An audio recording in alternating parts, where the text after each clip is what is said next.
మీ అందరి ప్రార్థనలు ఫలించి మరి యేసు ప్రభు దీవెనలతో మీ అందరి ఆశీర్వాదంతో శాసనసభ్యురాలుగా ఎన్నికై మీ ముందుకు మరి దైవ కార్యం చేసుకునేటువంటి దేవాదాయ శాఖతో ఫారెస్ట్ ఎన్విరాన్మెంట్ మినిస్టర్గా ముందుగా మీ దగ్గర ఈరోజు క్రిస్మస్ వేడుకల్లో పాల్గొనే అవకాశం కల్పించిన ప్రభుత్వ వందనాలు.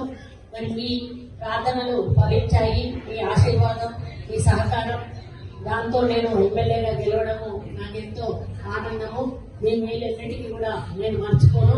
వరంగల్ ఈస్ట్ ఎమ్మెల్యేగా నేను మంత్రిగా ఉన్నా కూడా ఇక్కడ ప్రత్యేకంగా ఎమ్మెల్యేగా నా దృష్టి ఎప్పుడు కూడా మీ సమస్యల మీద, మీ అభివృద్ధి మీద ఉంటుందని చెప్పి తెలియజేసుకుంటా ఉన్నాను. మరి ఈ క్రిస్మస్ సందర్భంగా మనకు ఒక స్వేచ్ఛ వచ్చింది, మనకు స్వాతంత్రం వచ్చింది. తెలంగాణ 10 సంవత్సరాలు ఈరోజు మనం కోల్పోయిన ఏవైతే బాధలు పడ్డ బాధలైతేనేమి, కోల్పోయిన అభివృద్ధి అయితేనేమి, అవన్నీ కూడా తిరిగి పొందే అవకాశం మీరందరూ కూడా కాంగ్రెస్ పార్టీకి ఇచ్చారు. రేవంత్ రెడ్డి గారిని ముఖ్యమంత్రి చేశారు. కాబట్టి మన ఆశలు ఆశయాలు ఫలించే విధంగా ప్రభుత్వంగా ఈ యొక్క ప్రభుత్వం ముందుకెళ్తుంది.